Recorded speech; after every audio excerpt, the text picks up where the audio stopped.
miocardio va a alterar la repolarización de las células del ventrículo. ¿Por qué? Porque los infartos pueden ser también auriculares, pero básicamente, generalmente, se dan en los ventrículos. Y se puede dar el ventrículo derecho, se puede dar el ventrículo izquierdo. Pero lo más importante es el ventrículo izquierdo, que es la parte más importante del motor, de la bomba de nuestro cuerpo, que es el corazón. ¿Sí? Entonces, esta pequeña introducción, no les voy a hablar ahora de isquemia miocardio exactamente, porque tenemos una clase específica para eso. Para la electrocardiografía hay una clase para hablar de la cardiopatía isquémica, pero es importante que ustedes se den cuenta la trascendencia que tiene el electrocardiograma. Si es que se altera el segmento ST, si se eleva este segmento, que debe ser horizontal, nos produce el infarto de miocardio con ST elevado, o sea, hacia arriba. Si es que no se altera y se produce un infarto, nos da un infarto sin ST elevado. Imagínense la trascendencia que tiene. Sin embargo, dentro de la clasificación universal del infarto existen otro tipo de clasificaciones. Pero lo cierto es que hay una división claramente entre, de acuerdo si tienen ST elevado. ¿Sí? ¿Por qué les recuerdo esto? Porque también el infarto sin ST elevado puede tener un electrocardiograma normal, sin ninguna alteración. Entonces ya no me sirve. Sí me sirve. Sí me sirve porque el diagnóstico de infarto no solamente se hace con electro. Hay criterios tan importantes como, por ejemplo, cuando se muere la célula, saca lo que tiene dentro, y las enzimas intracelulares del miocardio se van hacia el torrente sanguíneo. Varias sustancias, pero la más importante se llama troponina. Entonces, cuando la troponina esté elevada en la sangre, es porque ha muerto miocardio. Puede haber episodios en que el ST del electrocardiograma está elevado o está deprimido, pero yo mido la sangre troponina y está normal. Entonces no es un infarto. Será un proceso de isquemia, pero no infarto. Y ahí viene la división esta de ST elevado y no elevado. Sí, que lo vamos a ver poco a poco después. Voy a tratar de graficarles algunas cositas.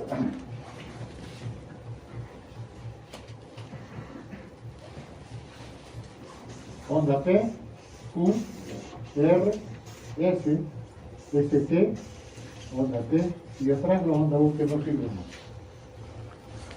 Lo cierto es que la onda P, que es despolarización auricular, se inicia en la activación eléctrica del nodo sinusal. Y el nodo sinusal es la primera parte del sistema de conducción del corazón. ¿Dónde está el nodo sinusal? El nodo sinusal está en la desembocadura de la vena cava superior, en la cara posterior de la aurícula derecha.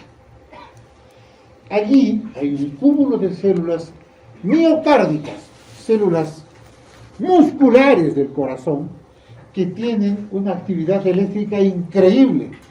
Oye, ¿son musculares o son eléctricas? Son musculares con actividad eléctrica. ¿Sí?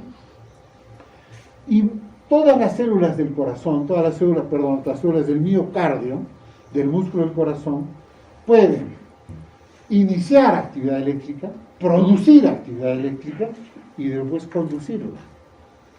Y esto tiene unas determinadas velocidades.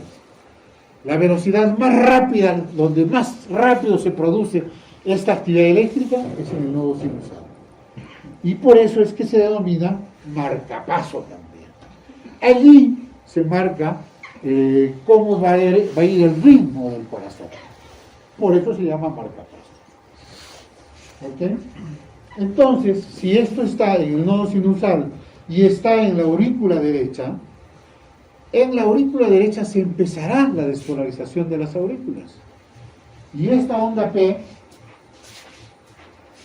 la debemos dividir en dos. La primera parte de la onda P representa la despolarización de la aurícula derecha. ¿Sí?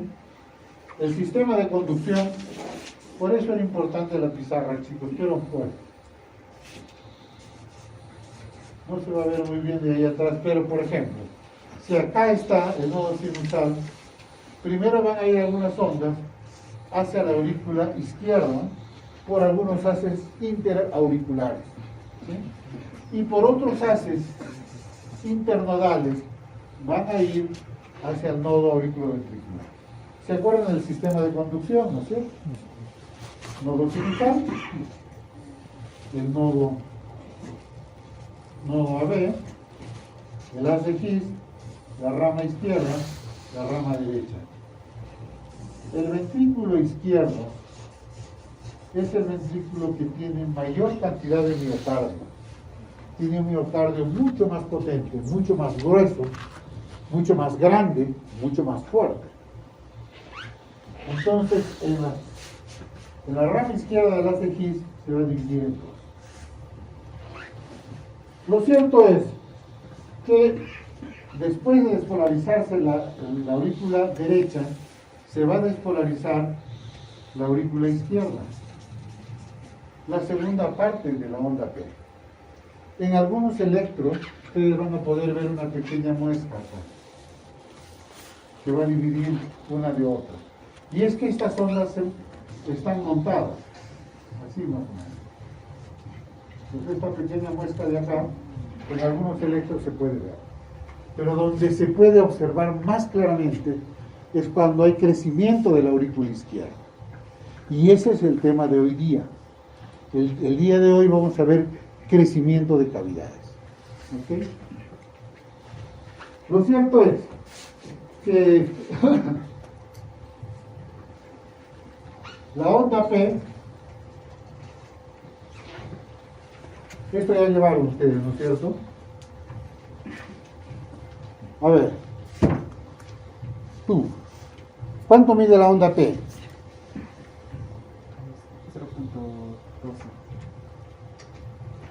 0.12. ¿Quién sabe? ¿Quién sabe? 0.25. Por ahí estamos, no sé, 0.25 ¿qué?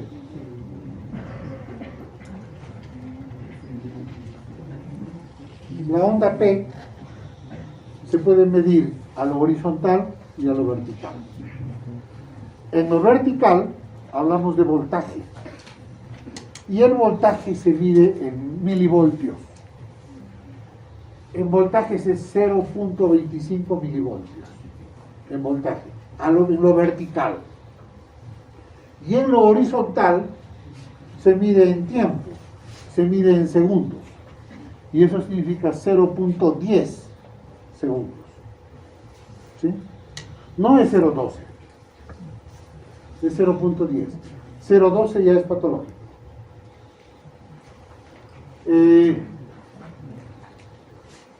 Pero la forma más sencilla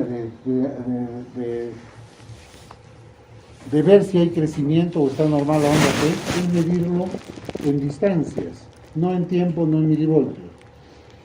El papel del electrocardiograma, si ustedes recuerdan, no he traído ninguno ahora, porque no he venido del hospital, es un papel milimetrado, ¿no es cierto?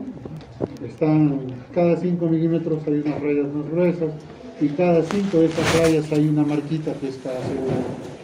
Lo cierto es que hay 1 milímetro en cada uno de los cuadraditos, son perfectamente cuadraditos. 1 milímetro en lo horizontal y 1 milímetro en lo vertical. ¿Okay? Entonces, la onda P mide 2.5 milímetros a lo horizontal y 2.5 milímetros a lo vertical. Así es. Si pasa de eso, hay un crecimiento auricular.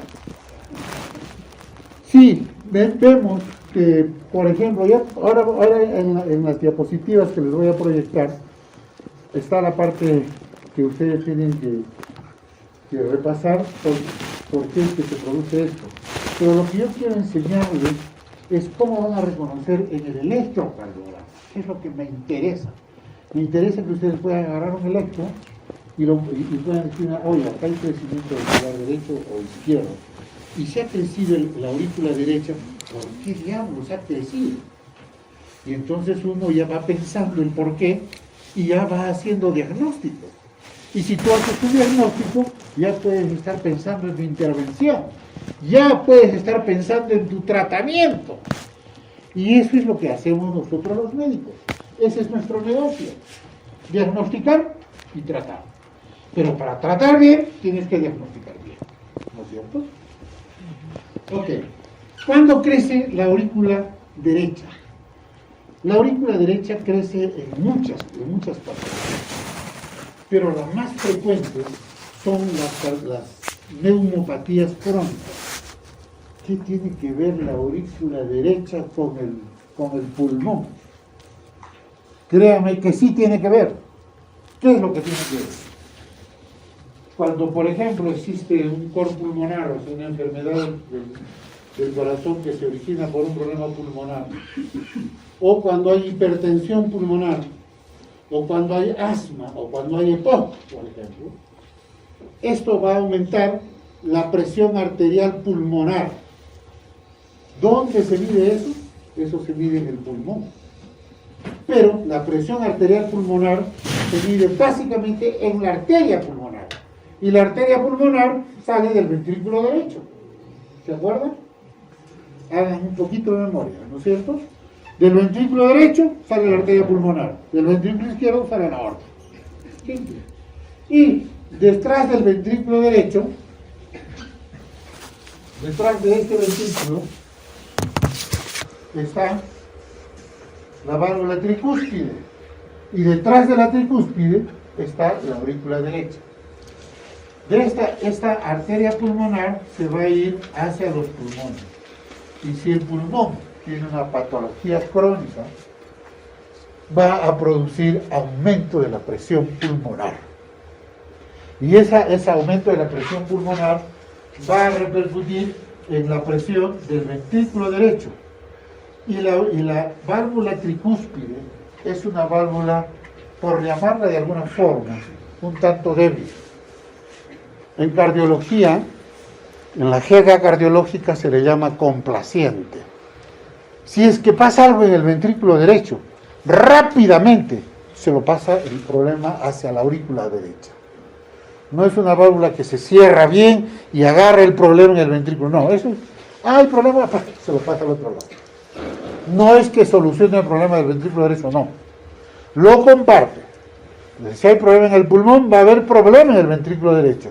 Pero también hay problema en la aurícula derecha. Y donde más rápido se ve es en la aurícula derecha. Sin embargo, el compromiso del ventrículo existe. Por ejemplo, si hubiera una tuberculosis, que aún tenemos tuberculosis en nuestro medio, y que todavía es un problema serio para nuestros países en desarrollo, la tuberculosis puede aumentar la presión pulmonar cuando deja sus secuelas o cuando la infección es muy fuerte. Esta tuberculosis rápidamente me va a producir una P pulmonale. ¿Dónde veo la P pulmonale? En el electrocardiograma. En la onda P, que debía ser redondita, de 2.5 milímetros de altura, de pronto tengo una onda P alta, más grande, y se hace picuda. Esa onda alta y picuda se llama P pulmonal. Y en otras patologías más. Lo cierto es que esta P pulmonale es fácilmente, uno se da cuenta rápidamente en el electrocardiograma. Ustedes ven la primera derivación, ya tienen idea de qué se trata. Si tienen interés en esto, es fácil la electrocardiografía. Es sumamente fácil. Sin embargo, sé que se tejen algunos mitos. Uy, el electro es recontra árido, es recontra feo, nadie aprende. Los cardiólogos se hacen los ricos porque saben electro. Mentira. Todos pueden aprender electro. Es más, yo vengo enseñando muchísimos años cardiología en esta facultad. Y la mayoría de mis alumnos, la mayoría, leen electros. O sea, no necesitan ser cardiólogos, ni siquiera ser médicos. Leen electros siendo estudiantes de cardiología. Porque es sencillo, es fácil, chicos. Solamente pónganle interés. Yo les voy a dar en las clases teóricas algunas cosas porque ya no se puede hacer todo. Y los que van a tener la suerte de ir al seguro, digo la suerte porque en el seguro hacemos las clases prácticas leyendo electro, el seguro de Puno. Espero que en otros lados del seguro también, donde el otro grupo haga sus prácticas, o donde se haga, también se haga lo mismo. Lo cierto es que si uno le pone un poquito de interés y de ganas, aprende.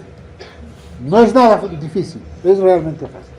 Entonces, si ustedes ven la onda P, que tiene más de 2.5 milímetros, como vertical, es crecimiento de la aurícula derecha. Y si hay una onda alta y picuda, generalmente es porque ha aumentado la presión pulmonar o algo está impidiendo que salga la sangre desde la aurícula al ventrículo o desde el ventrículo hacia los pulmones. ¿Ok? Lo más frecuente son las patologías pulmonares. Perdón, chicos. Aló, Martín. Aló.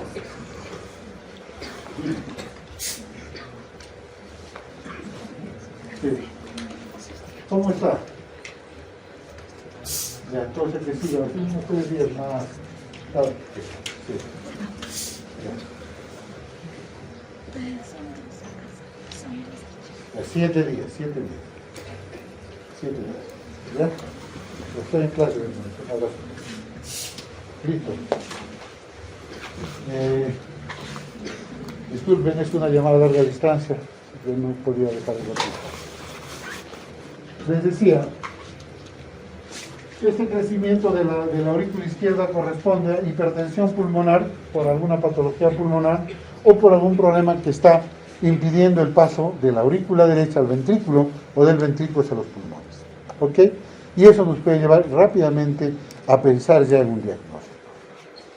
Si es que la onda P, en vez de estar crecida para arriba, está crecida a la horizontal, o sea, en tiempo, si mide más de 2.5 milímetros en lo horizontal, si mide más de 0.10 segundos, el crecimiento es de la otra aurícula. ¿Por qué?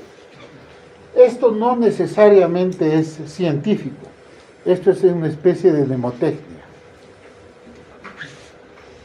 Si la mitad de la onda P representa a la aurícula derecha, cuando crece la aurícula derecha, no puede ir hacia allá porque está ocupada por la aurícula izquierda.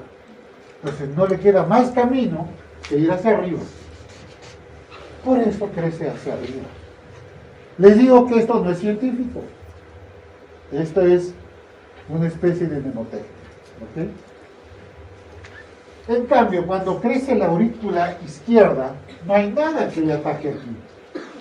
Entonces la aurícula izquierda crece a la horizontal. Y en vez de medir 0.10 o 0.11 como máximo, que es lo normal, va a medir 0.12 o más. Y eso significa crecimiento auricular izquierdo. La aurícula izquierda crece en varias patologías, pero la más clásica y la que todavía todos los libros lo describen es en la estenosis mitral. La estenosis mitral era una de las patologías frecuentes cuando la fiebre reumática era muy frecuente en nuestro medio. Eso ha disminuido, ha cambiado la realidad. Pero hay otras causas también de estenosis mitral que no son muy frecuentes. Sin embargo, la estenosis mitral era clásico porque nos da un crecimiento de la onda P y crece de tal forma de que nos podría describir esto. una especie de M en la onda P. Y hablamos de la onda P mitral, por estenosis mitral. ¿Sí? Lo cierto es que esta onda P mitral la pueden ver en otras patologías. Ahora vamos a escribir, incluso se habla de la hipertensión arterial. Les voy a explicar cuando veamos la diapositiva por qué la hipertensión arterial podría afectar la aurícula izquierda cuando en teoría no. Porque a diferencia de la válvula tricuspidea que está en el lado derecho del corazón, la válvula mitral que está en el lado izquierdo es una real válvula, es una válvula sumamente potente, fuerte. Esta válvula, si tiene algún problema, el ventrículo, el problema se queda en el ventrículo. No lo pasa a la aurícula, como en el otro lado. Ahí lo encierra.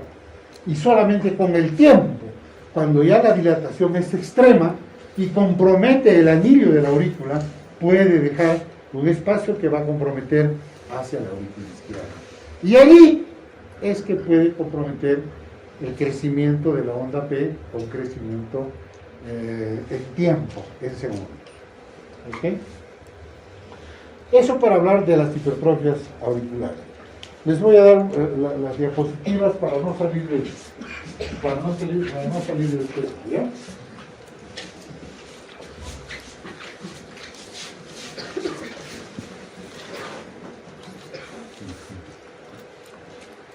Entonces, el crecimiento de las cavidades cardíacas las podemos ver. Crecimiento en la aurícula derecha, crecimiento en la aurícula izquierda, crecimiento de las dos aurículas. ¿Es posible eso? Claro que sí. Hay patologías que afectan los dos lados. Y el electrocardiograma también nos va a señalar eso. Crecimiento del ventrículo derecho, crecimiento del ventrículo izquierdo y también crecimiento de los dos ventrículos. Y cada uno de estos tiene sus signos electrocardiográficos que son característicos. Y si le ponen un poquito de interés se van a dar cuenta que es recontra fácil. ¿Ok? Solamente recordarles que así como el electrocardiograma es fundamental para el diagnóstico en cardiopatía isquémica o el previo y el post del infarto de miocardio, el electrocardiograma ha perdido un poco de su valor en otras entidades, como ese es el caso, como el caso del crecimiento de cavidades. Hay otros exámenes que lo superan ampliamente. ¿Cómo cuáles? El examen más a mano, más barato, más asequible que tenemos para medir cavidades es el ecocardiograma. Y el ecocardiograma ha evolucionado tremendamente. Hace 40 años la ecocardiografía estaba empezando y solamente se veía en un solo modo, en una monodimensión, en una sola dimensión. Y se veían unas rayitas y había que interpretar. Luego apareció el ecocardiograma bidimensional, donde se veía ya en figuras el corazón. Se veían las paredes, se veían las válvulas y era un adelanto increíble. Luego apareció el Doppler. El Doppler se puede ver el flujo de la sangre, cómo la sangre pasa por las válvulas, cómo sale del corazón, cómo entra al corazón. La velocidad de este paso de sangre, si es que había alguna comunicación que no debería haber, como por ejemplo de la comunicación interventricular o interauricular, que son cardiopatías congénitas, se veía perfectamente. Y eran los grandes adelantos. Pero actualmente ya no es monodimensional ni bidimensional, hay tridimensional.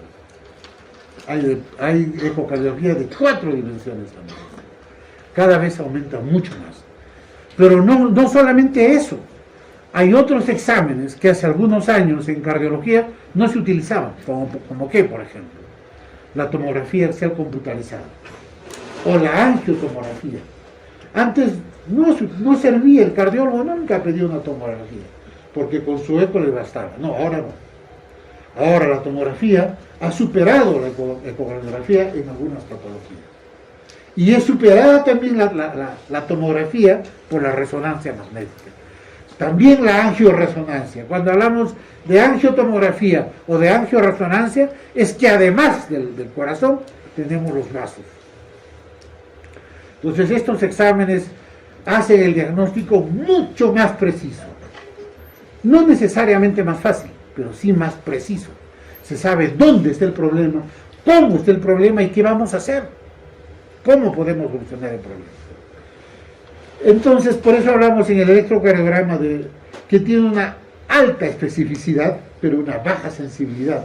¿Qué quiere decir eso? Que yo detecto poco con el electrocardiograma, pero cuando lo detecto es bastante específico.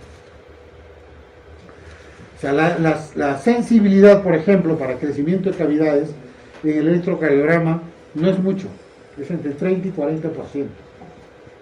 Pero la sensibilidad es hasta el 80-85%. Entonces, que no sirve, no sirve. Si tú ves eso en el electro, con seguridad casi 85% de veces tiene esa patología. El problema es que muchas veces no las detectan. Por eso es poco sensible. Hay algunos factores que además del propio examen influyen en esto, como por ejemplo, el biotipo. Si son gorditos como yo, caballeros, la grasa va a interferir. En las señoras, la mama interfiere también en la toma de la energía eléctrica con las derivaciones, con los electrodos, ¿no? Pero el electrocardiograma es un examen de bajo costo y que se realiza fácil y se interpreta fácil. No es complicado. A diferencia, por ejemplo, de un ecocardio, cualquier alumno de medicina puede hacer diagnóstico con electro. En cambio, para ecocardiografía, primero tienes que ser médico, luego tienes que ser cardiólogo y luego tienes que saber ecocardiografía. En la actualidad, ahora, los que hacen ecocardiografía son subespecialistas en ecocardiografía.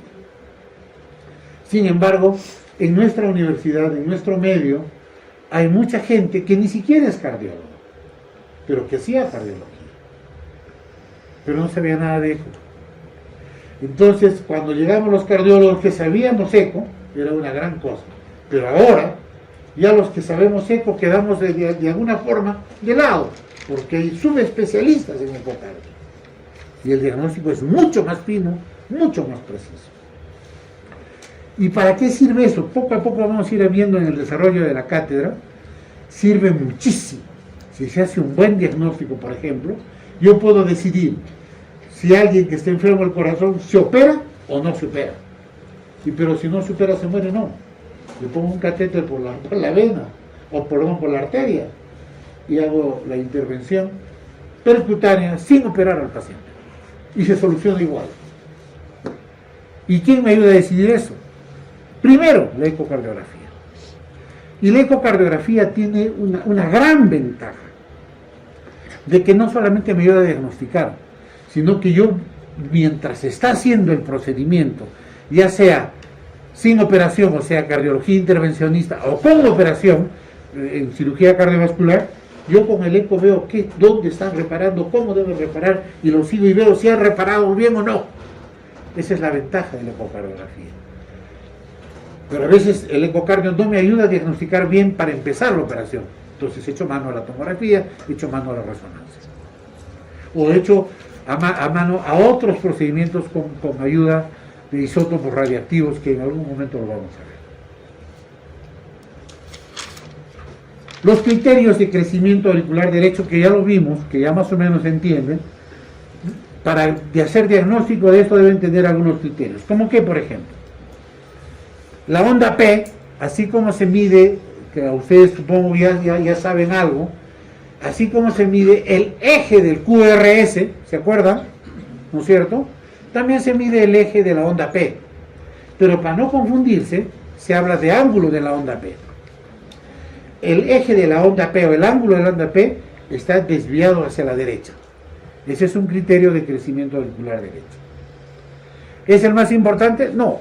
No es el más importante. El más importante es el aumento del voltaje en el plano frontal y también en el plano horizontal. ¿A qué me refiero el plano frontal? Me refiero en el plano frontal en las 6 primeras derivaciones del electrocardiograma. Y cuando me refiero al plano horizontal es en las 6 últimas derivaciones, B1, B2, B3, B4, B5, B6.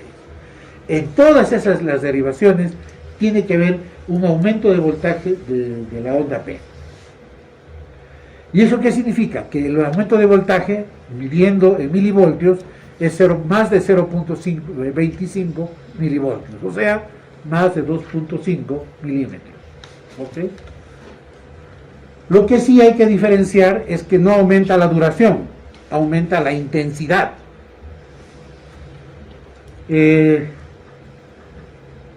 También se puede ver, como criterio de crecimiento auricular, presencia de QR en B1. En la primera derivación precordial no debe haber onda Q. Que normalmente no hay onda Q. Cuando hay onda Q y un QR, generalmente hay algún problema. Y si tenemos otros criterios de crecimiento auricular derecho, este es un criterio para ese diagnóstico. Y también el aumento de la onda P en B1, B2. Lo cierto es que vale la oportunidad de recordarles que cuando yo quiero mirar en el electrocardiograma la onda P, chicos, la lista de la asistencia, por favor, pásenmela. ¿Han se anotado todos? ¿Todos? Ok. Cuando yo quiero ver la onda P o la actividad auricular en un electrocardiograma, me voy a fijar en 2 derivaciones. Primero, en D2. La D2 me mira muy bien las aurículas. ¿Por qué? Yo no sé si ustedes han repasado el triángulo de Beethoven. ¿Lo repasaron? No. Con el doctor. Aunque como veo, ni a esta clase han asistido todos. La mayoría no han debido asistir. El triángulo de Beethoven es un triángulo que explica cómo las derivaciones,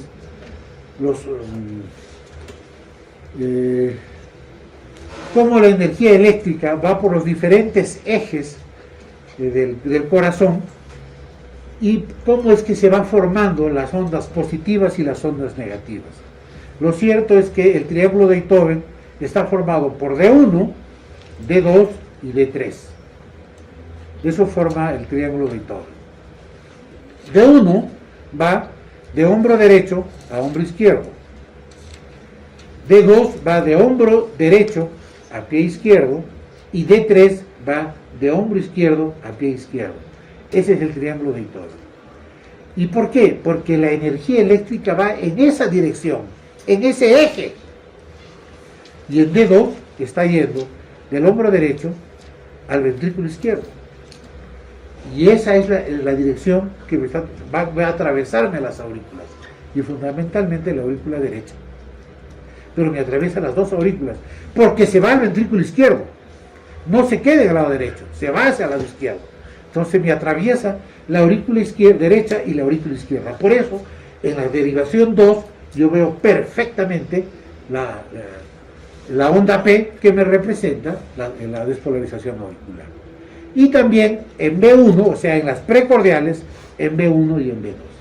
Solamente que en D2 se ve básicamente la onda P positiva.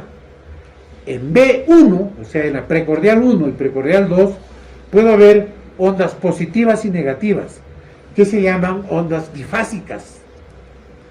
¿Qué significa difásica? Que tiene una fase positiva y una fase negativa. Y generalmente la fase negativa suele ser más importante para el crecimiento auricular.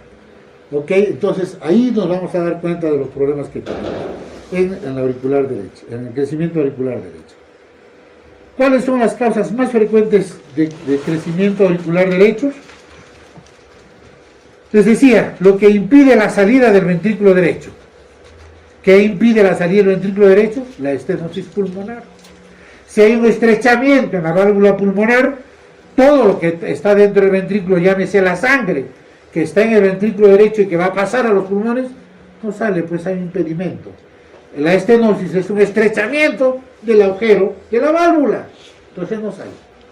Eso me va a hacer crecer el ventrículo derecho, y eso, hacia atrás, con esa válvula complaciente de la tricúspide, me va a hacer crecer la aurícula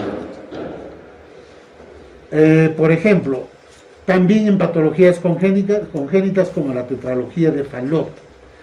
En la tetralogía de Fallot, lo vamos a ver dentro de poco.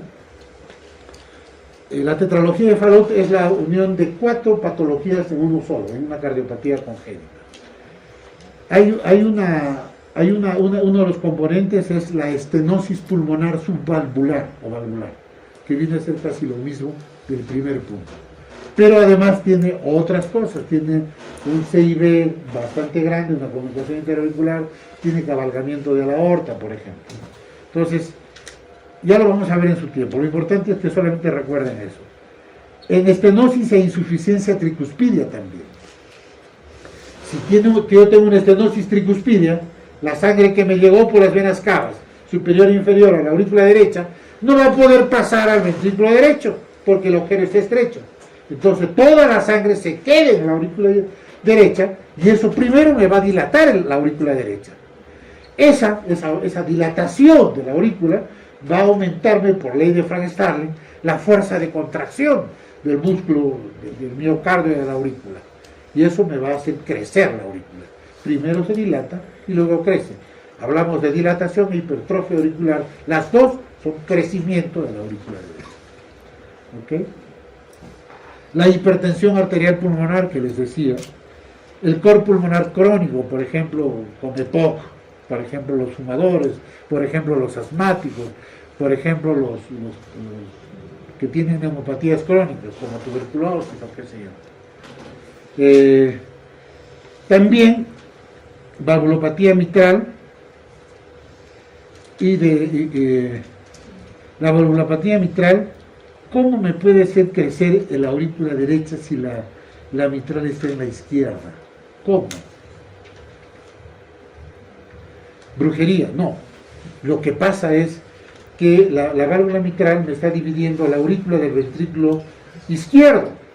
Si yo tengo una estenosis mitral marcada, no me deja salir la sangre hacia el ventrículo izquierdo, esa sangre se detiene en la aurícula izquierda. Primero, me aumenta el volumen de la aurícula izquierda, me va a dilatar la aurícula izquierda, me aumenta la presión de la aurícula izquierda.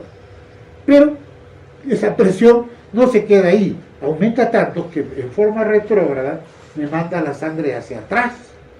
Y hacia atrás están las venas pulmonares, que están viniendo desde los pulmones.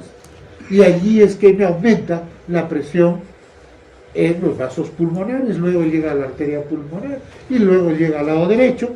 Eso se llama repercusión retrógrada en la circulación. Y eso nos puede producir fallas del corazón, insuficiencia cardíaca retrógrada. ¿Ok?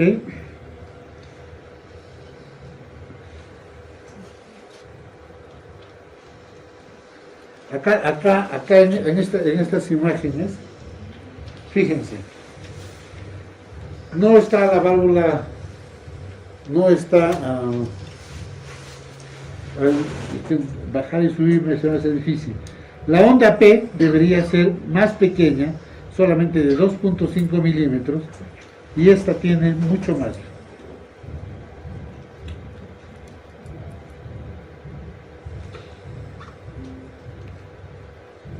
No.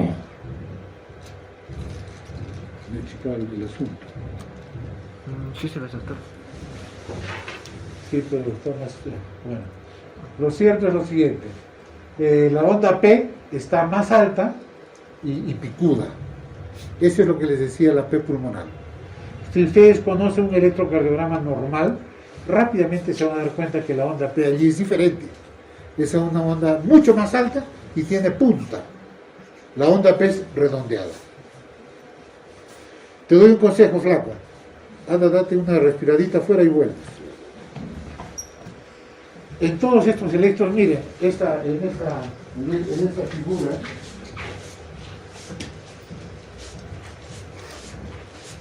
este es el complejo QRS. Esta es la R del QRS. Sin embargo, miren, tremenda onda P. O sea, es fácil darse cuenta. ¿Verdad? Toma aire. No te digo que te vayas a tu casa, solamente toma aire. Entonces es fácil darse cuenta cuando crece la aurícula derecha si uno le pone atención. ¿Y dónde se ve más? ¿Dónde les decía que vemos la onda P? En D2. Estos son electrocardiogramas reales. ¿Ah? Y el B1 no se ve muy bien, pero este electrocardiograma básicamente es por hipertrofia del ventrículo derecho, pero también tiene hipertrofia de la aurícula derecha porque acá es sumamente claro, en el plano frontal es sumamente claro, en ABR es negativo y es igual, grande y picuda, en ABF miren, sumamente claro, casi del tamaño de la R, es fácil darse cuenta. Claro que la R es chiquita, no van a tener una tremenda R de 20 milímetros, ¿no? Entonces, no es muy difícil, es solamente ponerle atención.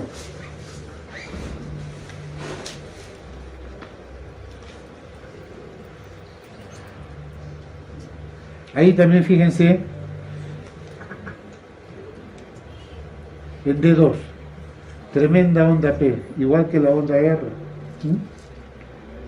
Aquí en B1 también la onda P está alta. La onda P está realmente alta en la mayoría. En ABR es negativa, pero es profunda y picuda también. O sea, uno se puede dar cuenta rápidamente del crecimiento auricular derecho.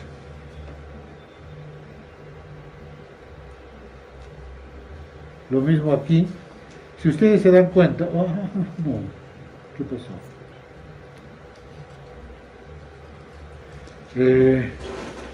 Si ustedes se dan cuenta, acá hay otras alteraciones con el QRS y el ST. No creo que se den cuenta porque no han visto muchos electros, pero ese no es un electrocardiograma normal. Por eso yo quería tener la máquina del electro, hacer unos electros, pero se ha frustrado.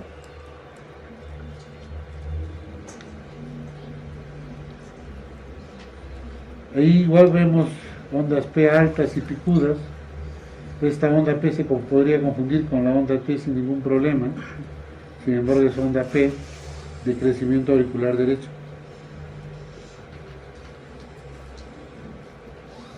Listo, y acá está el crecimiento auricular izquierdo. ¿Cuáles son los criterios de crecimiento auricular izquierdo? Básicamente, ensanchamiento de la onda P mayor de 0.12 o más. El límite de la onda P es 0.11. 12 o más es crecimiento auricular izquierdo. Desviación hacia la izquierda del eje de la onda P, que es lo mismo que les decía en el derecho, pero como es el lado izquierdo, también se va hacia la izquierda. Presencia de ondas bimodales en el plano frontal. ¿Qué quiere decir eso? Que igual que lo que les decía, hay una fase positiva y una fase negativa, bifásica o bimodal. ¿Sí? Presencia de ondas bimodales en el plano frontal.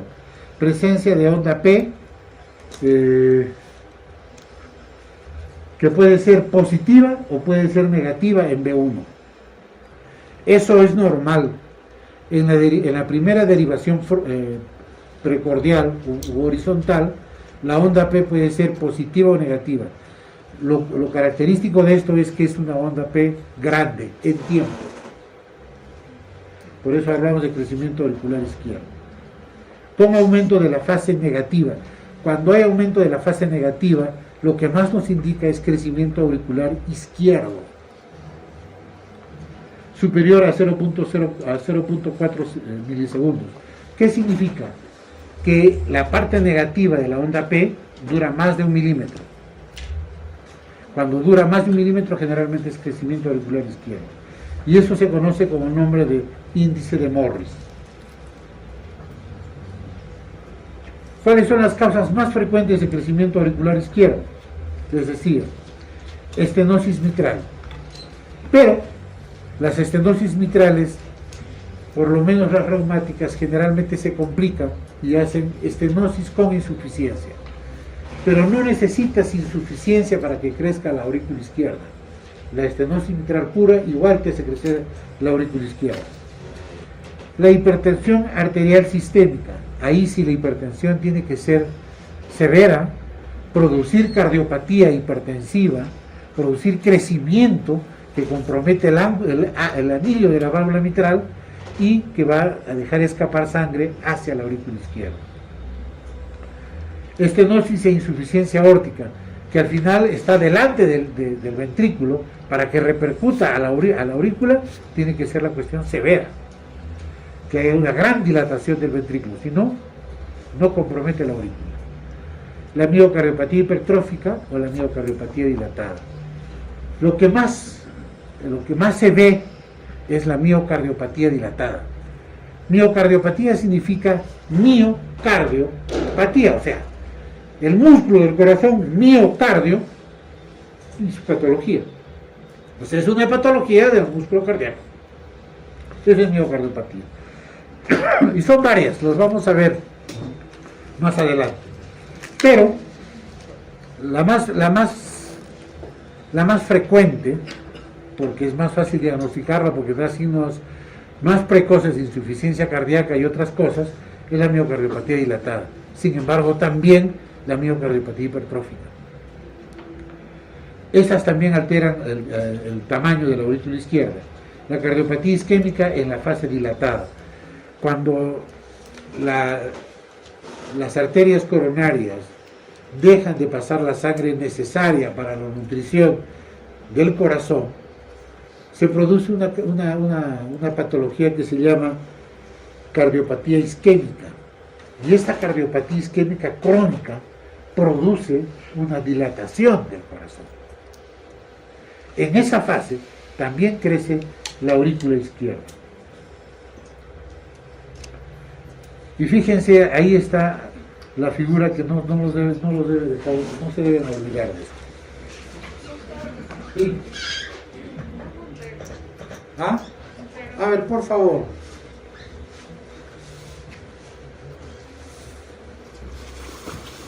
Agustín, esta es una llamada de atención para tu delegada de la materia. Pero tú como eres el representante de todos los estudiantes, primero una pizarra más grande para yo poderles dibujar. Segundo esto. Miren, esta es la onda P.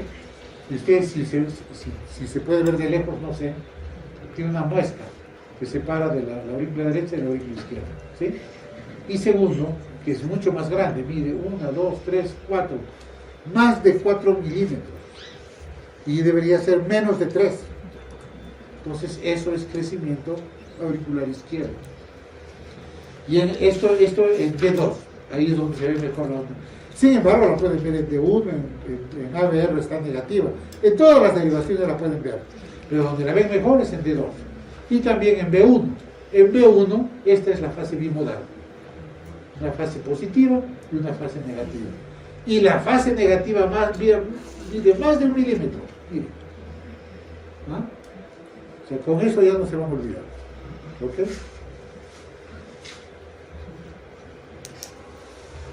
Listo.